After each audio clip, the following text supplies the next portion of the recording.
sí, empecemos con República.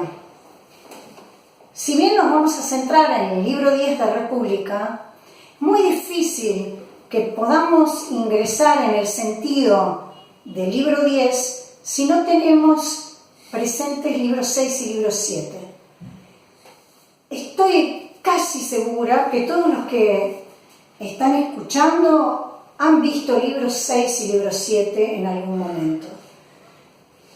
Preferiría que lo recordemos juntos porque va a ser muy fructífero que lo tengan muy presente cuando ingresemos en libro 10.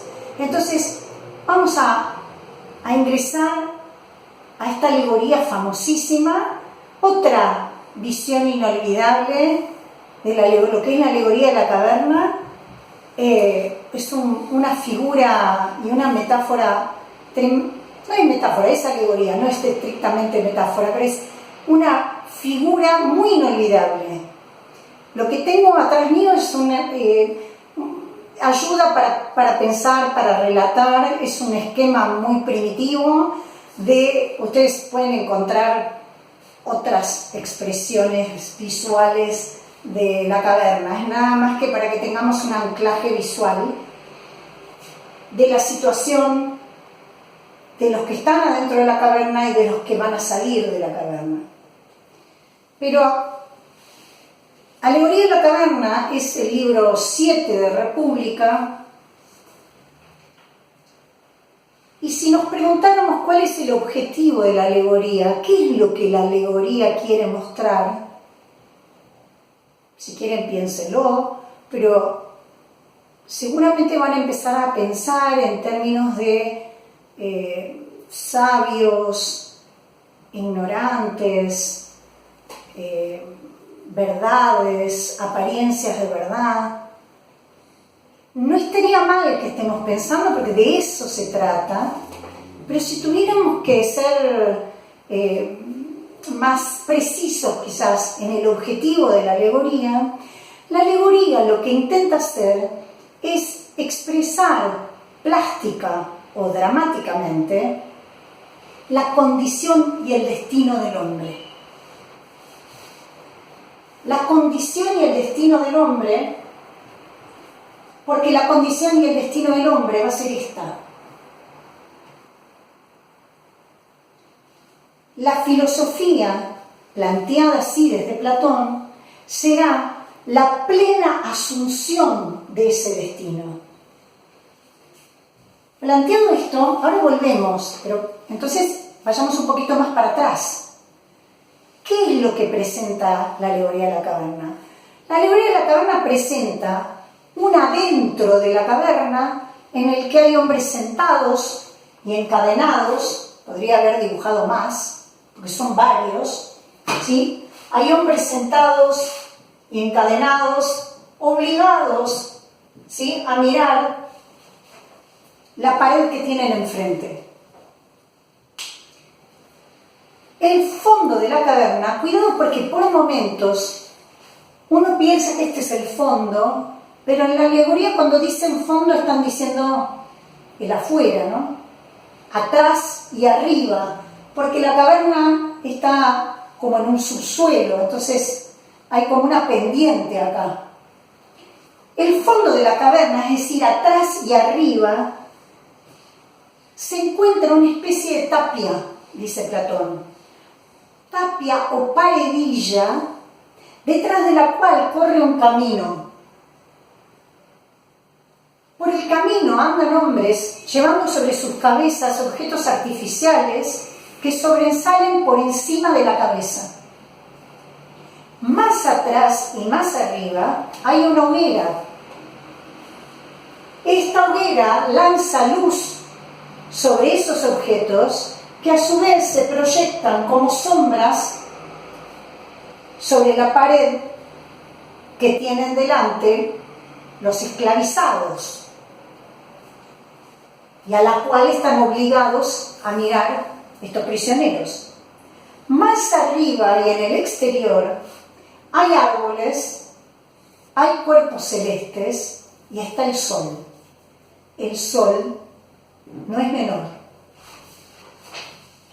La caverna representa nuestro mundo, lo que Platón ahora sí comienza a denominar, porque ahora sí está en plena doctrina de las ideas, este mundo, el adentro de la caverna, es lo que Platón va a denominar el mundo sensible. El mundo sensible. El adentro de la caverna es el mundo de las sombras y de las apariencias. Recuerden esto, es el mundo de las sombras y de las apariencias. Y es nuestro mundo, pero el exterior de la caverna representa el mundo real. Noten, hay que acostumbrarse a cierta terminología, porque uno cotidianamente podría pensar que este es el real, porque es en el que nos movemos cotidianamente. Pero en Platón, el real es el que está afuera. El mundo real, el mundo de las ideas, es el que está afuera.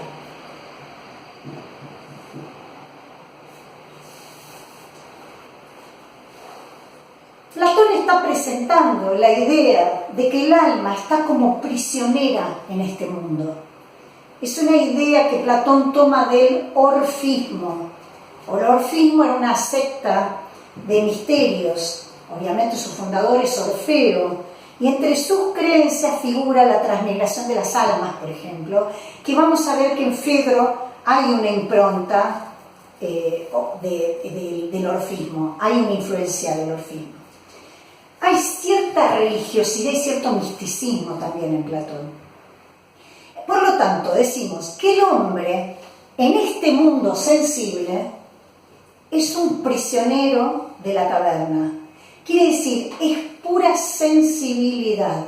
Entonces vamos a empezar a ordenar ciertos conceptos, porque cuando hablemos en filosofía de sensibilidad, nos estamos refiriendo a los sentidos, no a las emociones, ¿sí? Es un comienzo, nos estamos organizando en un nuevo vocabulario. Somos prisioneros de las apariencias, según Platón. ¿Quién nos podría liberar de esta esclavitud de sombras y de apariencias? La filosofía. Solo la filosofía nos puede liberar. La alegoría, entonces, narra el proceso de desanimalización del hombre. El proceso de, si lo decimos al revés, el proceso de humanización hasta llegar a la plena realización del hombre. Por eso, hay ciertas, se dividen en partes. La alegoría, ustedes lo van a leer. Hay una primera parte donde se describe la caverna, los prisioneros, la vida que llevan estos prisioneros. Hay un segundo momento que se habla de la liberación de uno de esos prisioneros y el ascenso. Y un tercer momento del regreso de ese liberado al interior de la caverna. La alegoría, ¿qué está señalando? ¿La importancia de qué? De la paideia, término que ustedes ya conocen, es decir, es la educación en el sentido de formación. Entonces, la alegoría señala la importancia de la educación, de la paideia. Hay un sentido formativo, porque si no nos puede llevar a confusión.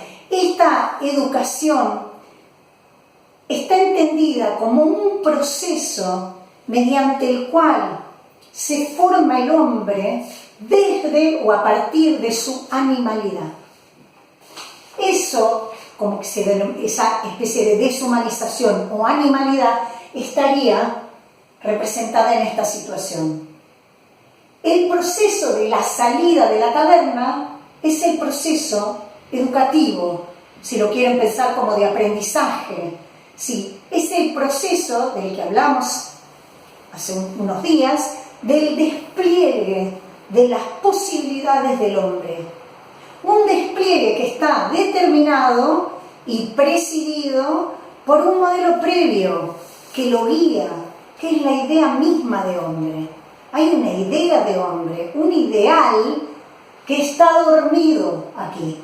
Está dormido porque desconoce sus potencialidades y desconoce sus posibilidades y se contenta con lo que está más cerca, con el conocimiento vulgar, fenoménico o de las apariencias. Los prisioneros, ¿qué situación se describe? ¿Cuál es la situación de esos prisioneros? La idea sería que los prisioneros representan la situación con la que comienza nuestra humana existencia. Porque nacemos como dormidos, nacemos como olvidados de nosotros mismos. ¿Olvidados de qué? De lo que en realidad somos. Somos hombres, genéricamente. Es olvido de nuestro verdadero ser. Estamos olvidados de la, si no quieren decir hombres, de la propia humanidad. Lo que nos hace humanos se nos ha olvidado y nacemos en el olvido. Si se quieren hacer un asterisco, recuerden que vamos a hablar de un río leteo cuando entremos en Fedro, que es el río del olvido. Yo igual se los voy a recordar, pero si ustedes lo recuerdan ahora, después es más fácil que yo se los traiga a la memoria. Nuestro verdadero ser no es el ser físico, sensible, corporal, sino que nuestro verdadero ser reside en nuestra alma. Si tuviéramos una lectura heideggeriana, solo lo voy a nombrar para que después también lo recuerden cuando veamos Heidegger, estos seres se encontrarían en lo que Heidegger denomina caída. Estarían en caída, dominados por el sé, por el uno o por el impersonal. Si quieren, anótenlo y después lo vamos a pensar. Cotidianamente estamos dominados por ese impersonal porque hacemos lo que se hace, que es el caso de los prisioneros, que se dan medallas de oro, se otorgan premios entre ellos según lo bien que describen aquello que se ve reflejado en la pared que tienen enfrente. Nos encontramos entonces inicialmente en nuestra vida, en nuestra existencia, inicialmente nos encontramos sumidos en el error. ¿Cuál es la tarea que tenemos? Intentar salir del error permanentemente, porque nuestra condición inicial es estar inmersos en el error. Entonces, como no somos dioses, tendremos para potenciar y para manifestar nuestra humanidad, intentar salir del error. El error es la caverna. Entonces, estaríamos con una tarea pendiente permanentemente a lo largo de nuestra existencia humana, que es salir de la caverna, salir del error, porque es el lugar donde más cómodos nos sentimos. Nos encontramos, entonces, inicialmente, en la situación humana primera, nos encontramos en el error. Entonces, el método filosófico, es decir, la filosofía, nos ayudaría a salir del engaño, a alcanzar la verdad. La filosofía sería esa educación de la que está hablando Platón y que consistiría en el proceso de salir de la caverna. Es decir, salir y escapar del conocimiento de los fenómenos, el conocimiento del mundo sensible, para alcanzar el conocimiento de lo real. ¿Cómo se hace para salir? Un método para salir de la caverna es la refutación. nosotros ya vimos que es el ejercicio al que lo invitó y al que lo encaminó Sócrates a Hipias Mayor, pero a Ión también. Quiere decir que la actividad refutativa es la que remueve de conocimientos falsos el alma del hombre. El alma de estos prisioneros está llena de conocimientos falsos. Salir de la caverna, la refutación estaría encarnada en la salida de la caverna. Recuerden que la refutación tenía el objetivo de purgar el alma de conocimientos falsos que la tienen encadenada y le impiden el acceso a la verdad, porque las cadenas de estos prisioneros están en relación con la resistencia a la refutación.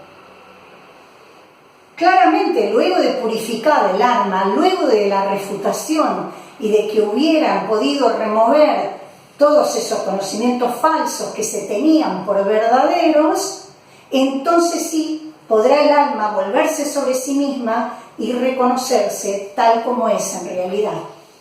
Sí, estoy yendo de a poco a través de los pasajes y la escritura y la descripción de Platón en la caverna. Lo que es muy curioso es que su interlocutor en República es Glaucón.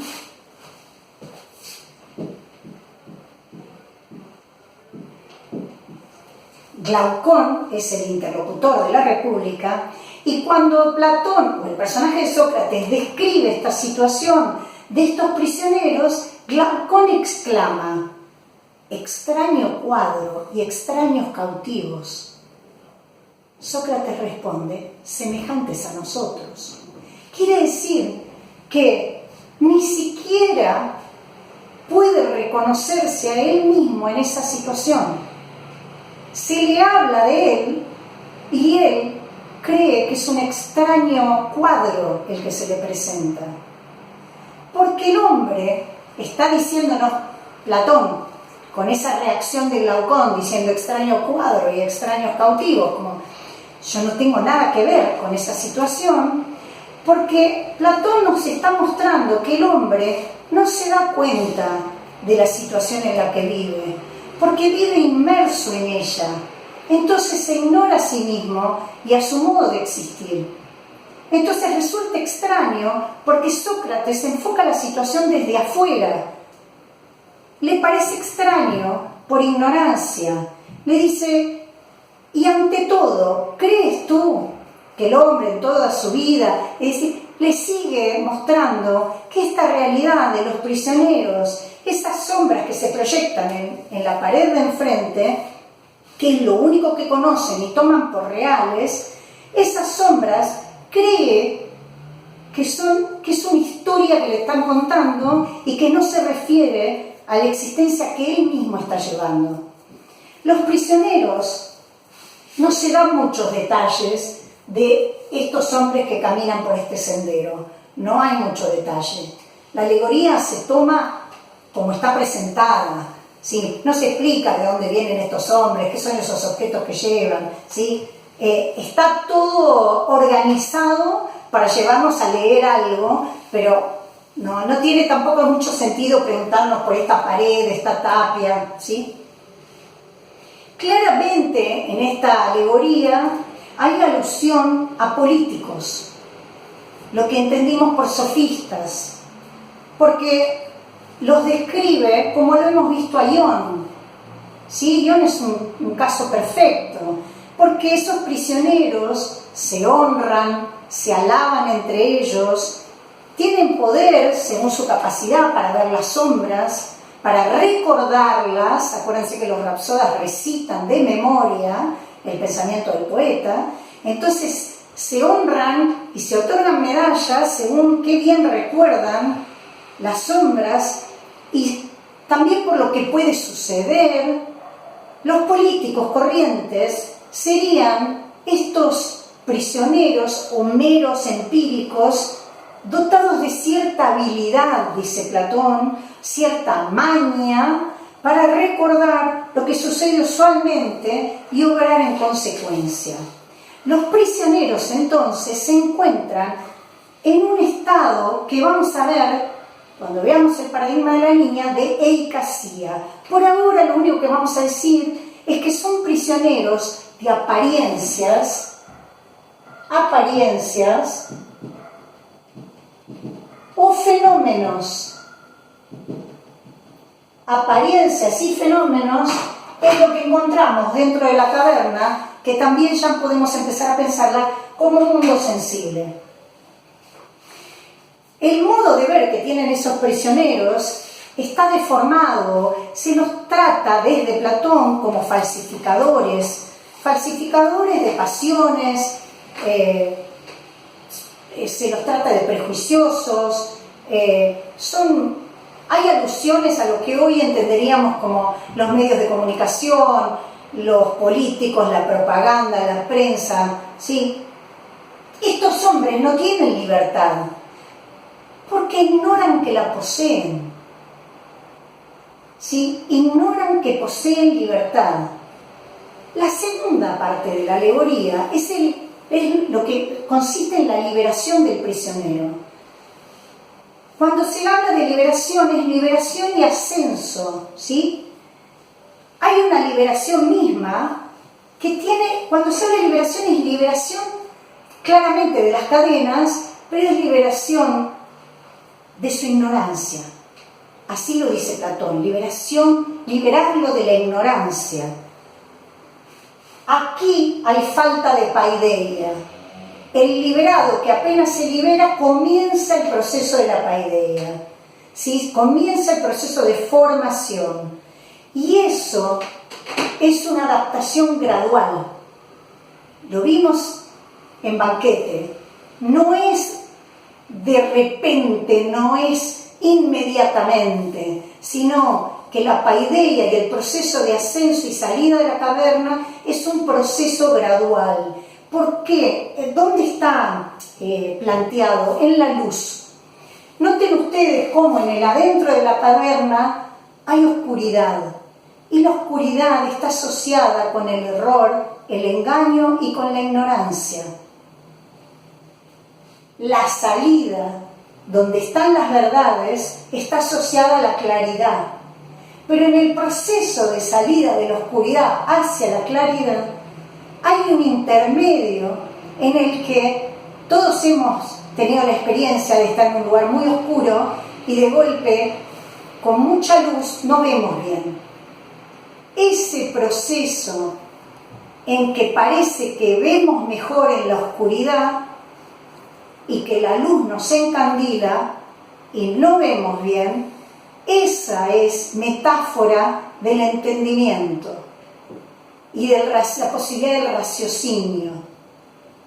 Justamente hay un momento en el que el liberado tiene la sensación de que en el proceso de salir de la caverna ve peor que cuando estaba dentro. Es más, se vuelve, mira en la oscuridad y distingue mejor las sombras. Es ese proceso en que tendemos a volver al lugar del olvido o del error, porque creemos que nos manejamos más cómodamente, que vemos todo mucho más claro en la oscuridad. Cuesta más el encandilamiento y adaptar la vista. Entonces vayan notando cuando lo leen lo que va simbolizando la vista y la luz. La vista es el sentido privilegiado en Platón y en la antigüedad en general. Los ojos están tenidos como la ventana del alma, ¿sí? Como son los únicos que conectan el adentro del hombre con el afuera. Es el único lugar del cuerpo en que parece que habría conexión. Si de ahí deriva, solemos decir, mirando a un asesino serial, mirar la mirada, como si en la mirada estuviera reflejada la criminalidad del alma, la maldad, ¿no? Cómo mira, no me gusta cómo mira, se suele decir. ¿Por qué? ¿Qué es lo que quiere decir cómo mira? Cómo mira es cómo es su personalidad, lo profundo de su ser, su alma, su moral, su conducta, sus intenciones, sus pasiones. Entonces, está aquí simbolizado la luz resplandeciente y clara como la verdad y la oscuridad como el error. Y noten que se ha cristalizado en nuestro lenguaje, es decir, lo veo claramente, se me hizo la luz, o decir, no entiendo nada, estoy en una nebulosa, ¿no? Esas metáforas de la luz, la claridad y siempre referidas a los ojos están planteadas en la alegoría de la caverna. Convencido el liberado que estaba preso, convencido de que las sombras eran más reales que los objetos que ahora ve, tiende a volver a las sombras, pero inmediatamente recuerda la vida que allí llevaba e intenta salir a la luz y a la fuera de la caverna. Cuando intenta salir, en el proceso, como la vista no está acomodada, se lo nota, dice Platón, turbado, perplejo. ¿Se acuerdan cuando Ión e Hipias comienzan con una seguridad muy arrogante y luego van perdiendo esa seguridad? Y yo les contaba que hacia la mitad, y ustedes lo están leyendo, empiezan a estar confundidos, perplejos, turbados. Ese es porque todavía no llegaron a la fuera de la caverna. Es el proceso en que preferirían volver al inicio porque estaban más seguros, más tranquilos. Les hago un paréntesis. Noten cuánto tomó el psicoanálisis y Freud tomó de la alegoría de la caverna.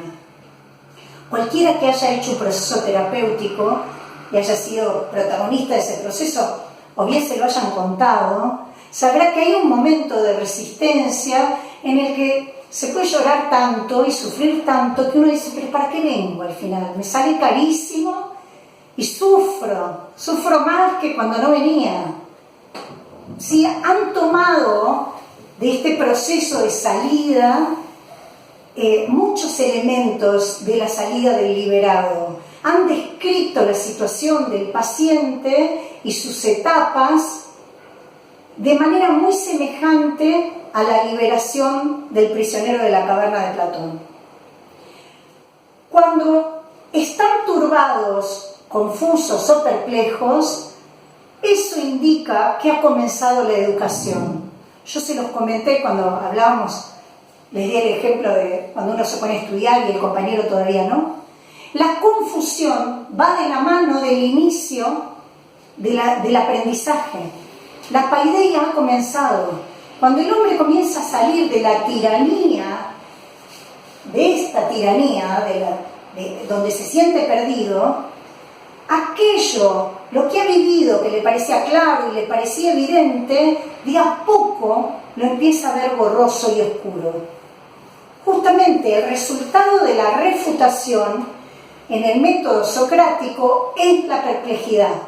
El personaje Sócrates refuta, el interlocutor está cada vez más perplejo. Eso es la mitad de la caverna. Si se los obliga, dice Platón, a fijar la vista en la luz de la hoguera, su vista se turbará aún más e intentará volver la cabeza para recobrar la vista de las sombras, porque está convencido que las sombras son más reales. Otro inconveniente, puesto que el prisionero no quiere salir de buen grado, se lo debe arrastrar un poco hacia afuera de la caverna, y entonces a la luz del día no podrá ver ya nada en absoluto. Si pudiera, ese liberado escaparía de sus liberadores para regresar a las profundidades de la caverna. Por eso el proceso es gradual y primero va a discernir, dice Platón en este libro 7, las sombras de las cosas exteriores, después va a discernir las imágenes reflejadas, luego las cosas mismas, luego los cuerpos celestes de la noche, luego los cuerpos celestes del día y finalmente el sol. Una de las enseñanzas de la alegoría es la necesidad de proceder gradualmente. En el orden de la enseñanza hay que ir por grados. La necesidad de que haya una preparación en el aprendizaje, por ejemplo, para el estudio de las matemáticas. Ustedes saben que Platón en su academia exigía que para estudiar filosofía había que haber estudiado previamente 10 años la matemática. Si nosotros contamos todo nuestro primario y secundario tenemos más de 10 años, porque esa es una enseñanza preparatoria para la abstracción, para trabajar con aquello que los sentidos no pueden percibir. El momento del liberado, cuando el liberado descubre en el sol la causa suprema, ese es el tercer momento. El prisionero se ha liberado de la esclavitud, se ha vuelto verdaderamente libre con la verdadera luz. Es decir, que llega al final del viaje, al término del viaje. Es la contemplación de las cosas sensibles, ¿sí?, que lo ha llevado, después vamos a ver por qué, se denomina el mundo de las ideas. El sol va a reflejar lo que en el paradigma de la línea, y lo veremos la próxima, es la idea del bien, que es la idea de ideas, que es la que rige, que es el fundamento teleológico, entre otras cosas. Por eso la vista no la puede mirar directamente, porque es una concentración de verdad que está en estricta relación con la luminosidad. Y la vista humana no es capaz de contemplarla demasiado tiempo. Quizás fugazmente la logra contemplar. Pero este liberado tiene una misión que cumplir y es volver otra vez a la caverna. Porque al alcanzar el conocimiento no debe quedarse el prisionero liberado habitando afuera de la caverna. A pesar del gozo que experimenta en la visión de las cosas reales, las que verdaderamente son, tiene una misión que cumplir, y es ese liberado, identificado en la figura del filósofo, el que tiene que volver a entrar en la caverna para intentar liberar a los otros prisioneros. Aunque ellos se resistan, debe intentarlo de todos modos. Aunque se burlen de él, porque lógicamente al volver a entrar, su vista vuelve a nublarse porque no ve bien en la oscuridad, porque sus ojos, su raciocinio, está acostumbrado a la claridad y entonces se tropieza y se burlan de él.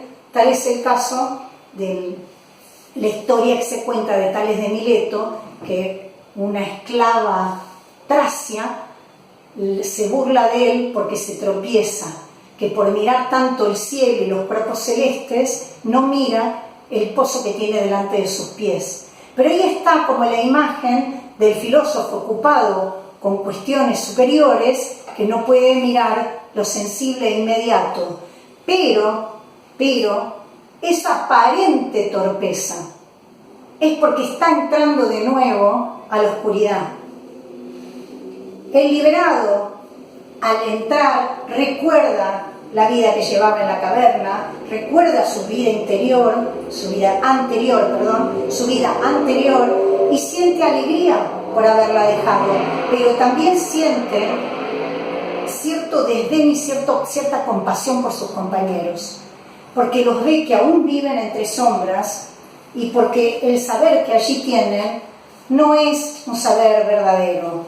Entonces, es el saber de lo que vamos a ver más adelante, denominado doxa. Es el saber de la doxa. El que ha salido de la caverna sabe que todos los cargos y todas las distinciones que se otorgan adentro de la caverna son honores referidos a sombras que no tienen ningún valor. Por eso allí aparece la cita de Homero, ¿no? Ustedes lo van a ver en el libro 10 más claramente. La misión del filósofo, por lo tanto, es una misión educativa, es liberadora y es iluminadora. El filósofo tiene una misión que cumplir con los demás seres humanos, que es llevarlos a todos ellos a la verdad. Es una misión que corresponde en cierto modo a Sócrates, ¿sí? el Dios le habría confiado a Sócrates ese regreso del filósofo, ese enturbiamiento y entorpecimiento de la vista, pero que ahora resulta el fenómeno inverso, es la escasez de luz la que causa ese entorpecimiento. Por eso nombrábamos que se burlen de él y se rían y se mofen del filósofo. Hay toda una alusión a Sócrates, al estado, al destino de Sócrates, al que haya sido muerto por incomprensión, por intentar liberar de la ignorancia a los conciudadanos. Hay en esta alegoría esta alusión al filósofo en relación al mundo de las sombras. Yo los invito, solo para cerrar, a que hagan memoria y vean qué cantidad de veces somos espectadores de la alegoría de la caverna, aún para quienes nunca la hayan leído.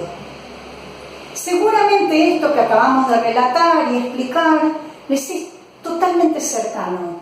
No creo que les resulte algo totalmente impensado. El cine comercial se ha ocupado de presentarnos en numerosas oportunidades la idea de los dos mundos. La idea de que hay un mundo verdadero y un mundo que engaña. Y que en general acceder al mundo de verdadero tiene cierto costo y cierto sufrimiento. Los invito a que piensen películas comerciales para que vean de qué manera una y otra vez el cine en especial nos ha contado, el cine pero también la literatura, pero digo, la industria cultural se ocupó de reeditar y revisitar la alegoría de la caverna. Si tuviera yo que hacer alusión a una principal, Matrix. Les recomiendo a los que no la vieron, que la vean. Es una película que ya tiene más de 10 años, así que la Matrix 1. Fíjense que Neo es el elegido, the one. Neo es el que ni él sabe, igual que Sócrates en la Apología. El oráculo le dice que es el más sabio. Neo no puede creer que él sea el que están esperando, que él sea el elegido, porque en general el elegido no se siente el elegido y cree que los demás se han equivocado. Se reedita la Apología de Sócrates allí. Neo, cuando nosotros después sabemos que vive en una Matrix, es decir, adentro de una caverna donde lo real no es más que una ilusión. Sin embargo, la mayoría cree que son verdades. El costo es el de la píldora de diferente color. Si quiere saber la verdad, o no quiere, o quiere seguir viviendo en las sombras. Pero eso tiene un costo. Tiene un costo y es un precio caro que paga Neo. Finalmente acepta, y si recuerdan, su compañera Trinity, cuando él está dormido, todavía le dice, ¿qué es lo que más le duele? Los ojos. ¿Por qué? Porque nunca vieron. Si es una visita y cita constante a la alegoría de la caverna, una vez que Neo tampoco la pasa bien en el mundo que es verdadero, porque es más cruel, es más cómodo vivir en las sombras. Acuérdense que hay un traidor que prefiere olvidar todo lo que ha visto y volver a ser un prisionero y comer un bife jugoso y no saber que eso es una apariencia. Neo después tiene una misión que cumplir y es volver a ingresar en la Matrix para desarmar la Matrix, para mostrarles que es una Matrix. Pero en Matrix, porque está como muy claro, hay un estudio de Slavoj Žižek sobre Matrix y la alegoría de la caverna que pueden consultar, pueden leer si tienen curiosidad. Pero hay otras películas. Vanilla Sky tiene dos mundos. Uno es el de los sueños, pero es que este es un mundo como estando dormido, dijimos. En Vanilla Sky La realidad es más dura porque en la realidad su novia murió y en los sueños puede elegir verla viva. Pero también está Piso 13, no es una película de clase B, pero Piso 13 aparecen los dos mundos también. El origen de Leonardo DiCaprio, también hay dos mundos, e incluso hay momentos en los que no sabemos dónde estamos, pero siempre hay uno que es verdadero y uno que no lo es. Es decir, la idea de estar dormido en un mundo e ingresar en otro, basta Lewis Carroll, ¿no? Alicia a través del espejo, o el sueño de Alicia en el País de las Maravillas. Hay un mundo y hay un despertar a otro mundo y a otras realidades. Seguramente la lista es mucho más larga y se van a acordar de muchas películas más, pero es un poco hago el ejercicio de que el siglo V les resulte un poquito más cercano.